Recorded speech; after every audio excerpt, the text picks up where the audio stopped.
13 years ago, in shul, in the synagogue one Shabbos, David came to Alvin and myself with an idea to start the Kollel. We all were newly married. We had young children, and we felt that there was something missing in the community. Everyone thought it was a good idea, but we still had to sell it to the community. But David's quite convincing, and his motto always was that I guess if you build it, they will come. You know, that we should don't worry about it. Let's just do it, and things will fall into place. It's transformed the community. You know, he was the original president, but really it was his vision, it was his push, it was his optimism. David and Carol care deeply. The way to change a community is through Torah study, and they knew that. They knew that it's not about just programs and celebrations, but it's that day in and day out study of Torah that can only be accomplished through a Kollel. And what they brought to the community was unique. It didn't exist here in Côte St. Luc before. There really are three parts that make up the society of our students. One is their home, one is the school, and then there's the society at large. The Kollel provides the missing part, and it helps create the third leg of everything that we're trying to do, so that our effort isn't wasted. They've brought in a certain air to the school, a certain way of life, a certain feeling of Eretz Israel and Medinat Israel right here in the building. You know, we always struggle to provide role models for our kids, and we always try to figure out ways to impart to them the things we really care about. And we know that our words aren't always effective, and we know our deeds aren't always understood, but one of the finest things we've ever done as a community is to bring the Kollel Torah MiTzion here, because it has such an impact on our kids. They see living and breathing Israel, people who represent the best of the young people, the Jewish people. I would call them, without hesitation, the greatest generation of the Jewish people in 2,700 years, who have embraced Zionism, embraced traditional life, and have embraced the best of modernity, and live it and breathe it every day. And the Kollel has brought that force to our community and to our kids. When I think of the Novosellers and I think of the community, I don't know of anything that's positive and good, whether it's the Kollel, whether it's Emunah Women, whether it's the Hesder program, whether it's Hebrew Academy, whether it's the Education Committee at the Hebrew Academy, whether it's the Registrar Committee, whether it's the Board of Directors, anything that's good in Côte St. Luc, that's about the future and about leadership, involves the Novosellers.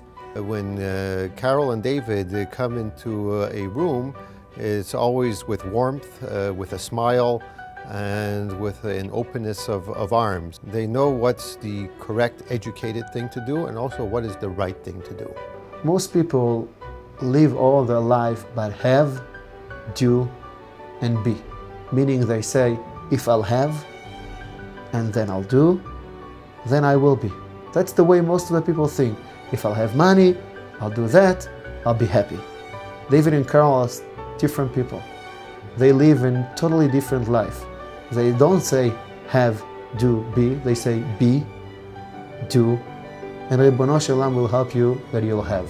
Carol is just one of those people that can always be counted on. She's just always been there, and she's just such a giving character. I've never heard a bad word come out of her. You know, she's just solid, pure kindness. She has a good head on her shoulders. She's a good cup on her head, and she also has a lev tov, a good heart.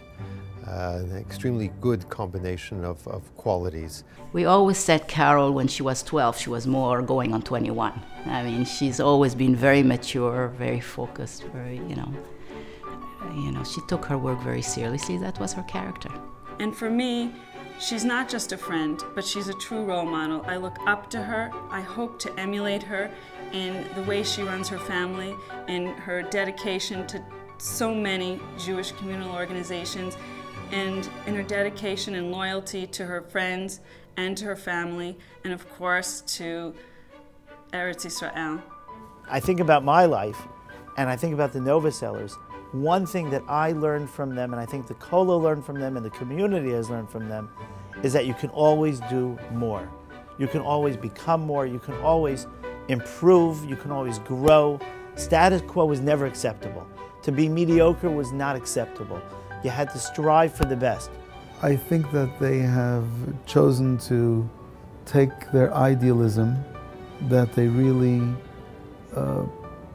planted and worked very hard with here, and they're taking it to Israel. When Carol and David told us they were going to Israel, we were definitely not surprised. It's very emotional for me because we're going to miss them so much that I feel like I could tear up right now as I'm speaking. But we just even feel that is a true example to us because it's something that we all feel we want to do, and we know it's not easy. And for them to just pick themselves up and actually do it is a huge example to show us, you know what, it can be done. They'll make it. Okay, they improvise. David is a real go-getter, so you know I have no doubt they'll make it. It's just that we're gonna be missing them. Mazel tov, Manta. You earned and deserve this so much. We are so proud to be your daughters. Mama and Tati, thank you so much for everything that you've done. It's been amazing. Being involved in the community was really amazing. It was wonderful. Having all the guests, Achnasat Orchin being #1, just really changed my life. Mazel tov with everything you've done. I love you and I miss you. David and Carol, we are very proud of our children and granddaughters for their devotion. You have and are living a life of purpose and ideals, and that is the purpose of an ideal life. Lech l'shalom, bo b'shalom.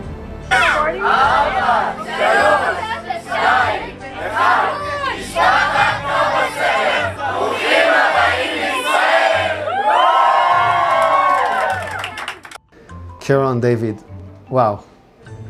First, I admire you, and you know that, for taking such a step and to leave everything behind and to make Aliyah. And you know, David, that 13 years ago when I told you one day you're going to make Aliyah, you were laughing at me. But I was right, and you were wrong. We're waiting for you in Eretz Yisrael. We are so honored to have you here. And congratulations, Bruchim Habayim. For sure, if you will have the same influence that you had in Montreal, Eretz Yisrael will be better with you. I look very much forward to getting to know you, to greet you in a frat. And I'm certain that you will have a marvelous klita, because after all, Kollel Torah MiTzion has certainly prepared you for it. Kol Tuv, Hatzlacha Rabba. You've bridged between Montreal and Yerushalayim, between Canada and Israel, and I salute you all. I have a feeling that you're going to be rocking the city, and things will start moving. People will start coming. Lead the way and they will come.